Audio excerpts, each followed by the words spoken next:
Luc, chapitre 17. Jésus dit à ses disciples: Il est inévitable qu'il y ait des pièges, mais malheur à celui qui en est responsable. Il vaudrait mieux pour lui qu'on attache à son cou une meule de moulin et qu'on le jette à la mer, plutôt qu'il ne fasse trébucher un seul de ses petits. Faites bien attention à vous-même. Si ton frère a péché contre toi, reprends-le et, s'il reconnaît ses torts, pardonne-lui. S'il a péché contre toi 7 fois dans une journée et que 7 fois dans la journée il revienne vers toi et dise: J'ai eu tort, tu lui pardonneras. Les apôtres dirent au Seigneur: Augmente notre foi.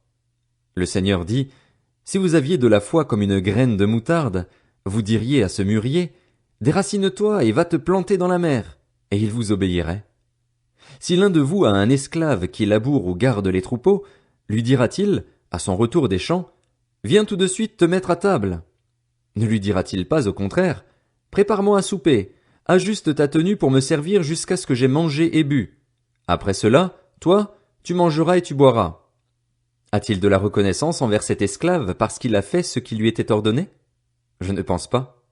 Vous de même, quand vous avez fait tout ce qui vous a été ordonné, dites: Nous sommes des serviteurs inutiles, nous avons fait ce que nous devions faire. Alors qu'il se rendait à Jérusalem, Jésus passa entre la Samarie et la Galilée. Comme il entrait dans un village, 10 lépreux vinrent à sa rencontre. Ils se tinrent à distance et se mirent à lui dire: Jésus, Maître, aie pitié de nous. Lorsqu'il les vit, Jésus leur dit: Allez vous montrer aux prêtres. Pendant qu'ils y allaient, ils furent guéris. L'un d'eux, se voyant guéri, revint sur ses pas en rendant gloire à Dieu à haute voix. Il tomba le visage contre terre aux pieds de Jésus et le remercia. C'était un Samaritain. Jésus prit la parole et dit: Les 10 n'ont-ils pas été guéris? Et les 9 autres, où sont-ils? Ne s'est-il trouvé que cet étranger pour revenir et rendre gloire à Dieu? Puis il lui dit: Lève-toi, vas-y, ta foi t'a sauvé. Les pharisiens demandèrent à Jésus quand viendrait le royaume de Dieu.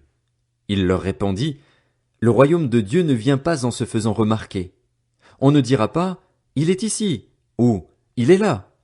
En effet, le royaume de Dieu est au milieu de vous. Puis il dit aux disciples: Un temps viendra où vous désirerez voir même un seul des jours du Fils de l'homme, et vous ne le verrez pas. On vous dira: Il est ici, il est là. N'y allez pas, n'y courez pas. En effet, tout comme l'éclair resplendit et brille d'une extrémité du ciel à l'autre, ainsi sera le Fils de l'homme dans son jour.